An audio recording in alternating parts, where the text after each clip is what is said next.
생명의 샘가 이영훈 목사입니다. 오늘은 5월 4일 목요일이죠. 샘가에서는 레위기서를 묵상하는데 65번째 시간입니다. 25장 35절에서 46절까지 동족에게 팔린 자에 대한 규례라고 하는 주제입니다. 이스라엘이 동등한 사회를 이루는데 가장 위협이 되는 것이 빚에 대한 것이었습니다. 이스라엘 백성 중 조상으로부터 물려받은 땅이나 심지어 가족의 일원이 빚 때문에 종으로 모슴으로 팔려가는 일이 있었습니다. 본문은 빚의 노예가 된 가난한 형제에 대한 보호, 규례법이죠. 하나님께서는 이스라엘 백성에게 가난한 형제를 불쌍히 여기고 자비를 베풀며 가난하여 자신에게 팔린 동족에게 예우를 다하라고 가르치고 계시죠. 먼저 35절에서 38절까지는 내 형제가 가난하게 되어 라는 내용인데요. 경제적으로 매우 어렵게 된 형제가 있을 때 그를 도와주고 그들의 필요를 제공해 주라고 했습니다. 또한 이웃을 보호한다는 구실로 그들을 착취하지 말고 재산 증식을 목적으로 이웃에게, 형제에게 돈이나 재물을 빌려주지 말라고 했습니다.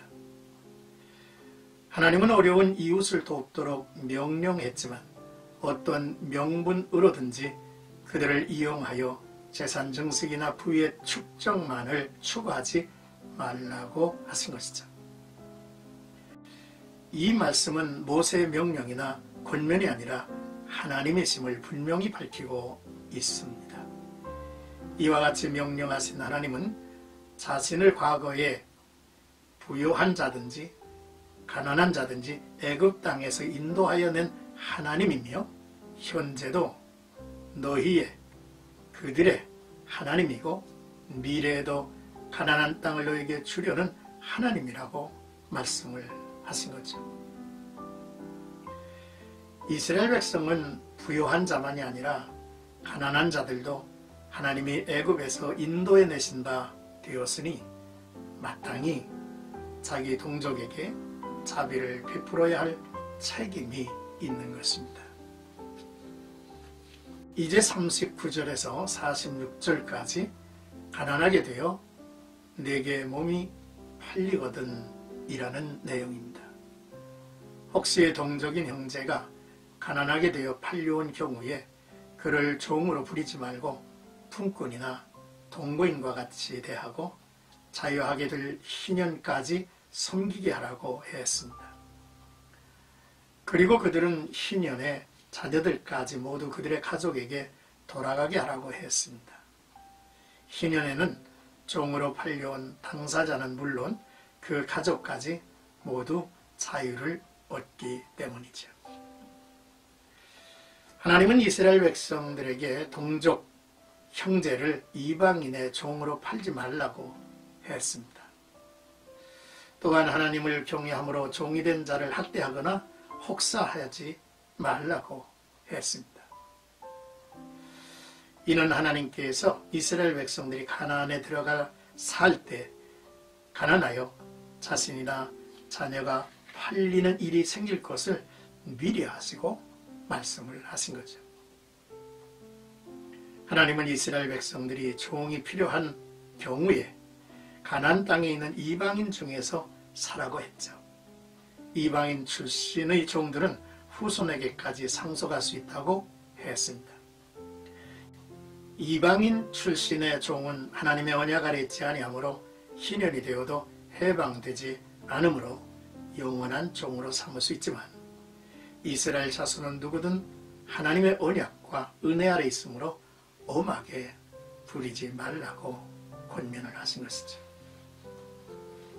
오늘의 말씀을 우리가 주목하고 묵상하면서 첫째로 무엇보다도 곁에 있는 형제에 관심을 가져야겠다라는 교훈입니다.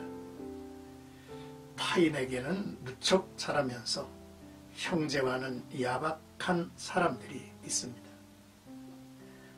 또한 형제의 어려움을 계기로 해서 자신의 이익을 챙기는 이들도 있습니다.